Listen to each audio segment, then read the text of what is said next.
Hello guys, അപ്പോൾ നമ്മുടെ ഇന്നത്തെ വീഡിയോയിലേക്ക് എല്ലാവർക്കും സ്വാഗതം. അപ്പോൾ ഇന്ന് ഞാനൊരു ചെമ്മീൻ പൊള്ളിക്കണ വീഡിയോ ആയിട്ടാണ് വന്നിരിക്കുന്നത്. നമ്മൾ സിദ്ദിഖാൻ്റെ കടയിൽ ചെന്നിട്ട് ചെമ്മീനെല്ലാം വാങ്ങിച്ചിട്ടുണ്ട്. നല്ല വലിപ്പമുള്ള ചെമ്മീനായിരുന്നു. ചെമ്മീൻ വലുതായതുകൊണ്ട് തന്നെ നന്നാക്കാൻ നല്ല എളുപ്പമായിരുന്നു. ഇത് നല്ല വൃത്തിയില്ലെങ്കിൽ കഴുകിയെടുക്കണം. അങ്ങനെ ചെമ്മീനെല്ലാം നല്ല വൃത്തിയായി കഴുകിയെടുത്തിട്ടുണ്ട്. ഇനി കഴുകിയെടുത്ത ചെമ്മീനിലേക്ക് ഉപ്പ്, മുളക് പൊടി, മഞ്ഞൾപ്പൊടി, കുരുമുളക് പൊടി, കാശ്മീരി മുളക് പൊടി എല്ലാം ഇട്ട് നല്ലപോലെ മിക്സ് ചെയ്തെടുക്കണം. ഈ മിക്സ് ചെയ്തെടുത്ത ചെമ്മീനിലേക്ക് നാരങ്ങ കൂടി പിഴിഞ്ഞു കൊടുക്കുകയാണെങ്കിൽ ടേസ്റ്റ് കുറച്ചുകൂടി കൂടും. പിന്നെ ഞാനിവിടെ ചെമ്മീനെല്ലാം നല്ല പച്ച ഈർക്കിളിയിൽ കോർത്തെടുത്തിട്ടുണ്ട്. വറുക്കുമ്പോൾ വളഞ്ഞു പോകാതെ നേരയ്ക്ക് വരാനാണ് ഈർക്കിളിയിൽ കോർത്തെടുക്കുന്നത്. ഞാനാണെങ്കിൽ ഈർക്കിളിയെല്ലാം ഒരേ നീളത്തിൽ കട്ട് ചെയ്തെടുത്ത് ചെമ്മീനിലേക്ക് കോർത്ത് കൊടുത്തിട്ടുണ്ട്. ഇനി നമുക്കിത് ഫ്രൈ ആക്കി എടുക്കാം.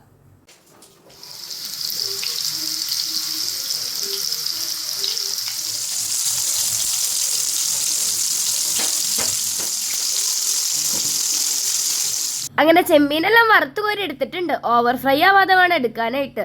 ഇനി നമുക്ക് പൊള്ളിക്കാനായിട്ടുള്ള അരപ്പ് തയ്യാറാക്കണം. അതിനായി ഇഞ്ചി, ചെറിയുള്ളി, വെളുത്തുള്ളി, മുളകെല്ലാം ചതച്ചെടുക്കണം. ഇനി ചതച്ചെടുത്തതെല്ലാം വഴറ്റിയെടുക്കണം. ഇനി പൊടികളെല്ലാം ഇട്ട് കൊടുത്ത് കുറച്ച് തേങ്ങാപ്പാലും കൂടി ഒഴിക്കണം.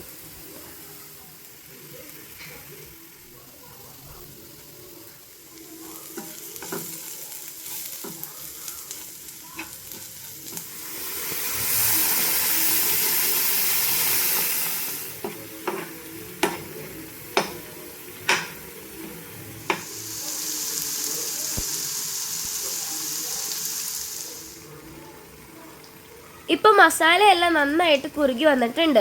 ഇനി അതിലേക്ക് കുറച്ച് നാരങ്ങ പിഴിഞ്ഞൊഴിക്കണം. നെക്സ്റ്റ് സ്റ്റെപ്പ് എന്താണെന്ന് വെച്ച് കഴിഞ്ഞാൽ പൊള്ളിക്കാനായിട്ട് വെക്കലാണ്. അതിനെ ഒരു വാഴയില വാട്ടിയെടുക്കുക. അതിലേക്ക് കുറച്ച് വെളിച്ചെണ്ണ ഒഴിച്ച് അരപ്പ് ഒരു ലെയർ വെക്കുക. പിന്നെ അതിന് മുകളിൽ ചെമ്മീനെല്ലാം അടുക്കി വെച്ചിട്ട് അതിന് മീതെ കുറച്ചുകൂടി മസാല ഇട്ട് കൊടുക്കുക. ഇനി നമുക്കിതൊന്ന് ഡെക്കറേറ്റ് ചെയ്യാം. അതിനായി തക്കാളി, സവാള ഒന്ന് വട്ടത്തിൽ അരിഞ്ഞെടുക്കാം. ഇവിടെ വാപ്പിയും ബേബിയും മുറിച്ച് വെച്ച തക്കാളി, സവാള എല്ലാം ചെമ്മീനിലേക്ക് വെച്ച് കൊടുക്കുന്നുണ്ട്. ഏറ്റവും മുകളിലായി 2 തണ്ട് കറിവേപ്പിലയും കൂടി വെച്ച് കൊടുക്കാം. ഇപ്പോൾ നമ്മുടെ ഡെക്കറേഷൻ ഇവിടെ പൂർത്തിയായിട്ടുണ്ട്. ഇനി ഇത് നന്നായിട്ട് മറിച്ചും തിരിച്ചും പൊള്ളിച്ചെടുക്കണം.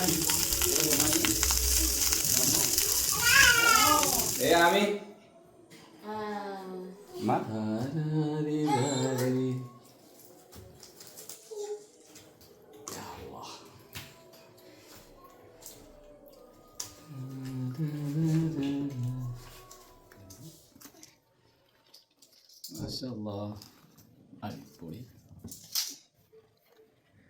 അതിൽ വെള്ളം വരുന്നു.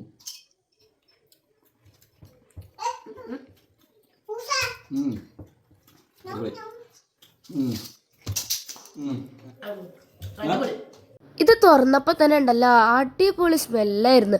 ആ വാഴയിലയുടെയും മസാലയുടെ ഒക്കെ സ്മെല്ലിങ്ങനെ ആ മൂക്കിലേക്ക് അടിച്ച് കയറണമായിരുന്നു. ഞാനും വാപ്പിയും ബേബിയൊക്കെ ആവശ്യം പോലെ ഇരുന്ന് കഴിക്കണതാണ്. ഞാൻ കരിമീൻ, നെയ്മീനൊക്കെ പൊള്ളിച്ചതാണ് ഇതുവരെ കഴിച്ചിട്ടുള്ളത്.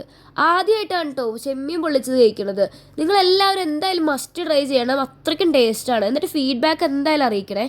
ഇത് ചപ്പാത്തി, പൊറോട്ട, ചോറിൻ്റെ ഒക്കെ കൂടി കഴിക്കാനായിട്ട് അടിപൊളിയാണ്. കുറച്ച് സ്പൈസി ആയിട്ടുള്ളതാണ് എനിക്കിഷ്ടം. അതുകൊണ്ട് തന്നെ പെപ്പറൊക്കെ കുറച്ച് കൂടുതൽ ഇട്ടിട്ടുണ്ട്. പിന്നെ ഞാനിവിടെ കാന്താരി എടുത്തേക്കണോണ്ട് അതിൻ്റെ ഒക്കെ ടേസ്റ്റ് മുന്നിൽ നിൽക്കുന്നുണ്ട്. ഇതിൻ്റെ രുചി അറിഞ്ഞു കഴിഞ്ഞാൽ നമുക്ക് വീണ്ടും വീണ്ടും ഉണ്ടാക്കാൻ തോന്നും. ബേബിക്കാണെങ്കിൽ പൊതുവെ സ്പൈസി ഒന്നും ഇഷ്ടമല്ല. പക്ഷെ എന്താണോ ഇന്നുണ്ടാക്കിയ ചെമ്മീൻ അവൻ കഴിച്ചിട്ടുണ്ട്. പിന്നെ വാപ്പയാണെങ്കിൽ ചെമ്മീൻ്റെ ഒപ്പം കഴിക്കാനായിട്ട് ചോറെല്ലാം ചോദിക്കുന്നുണ്ട്.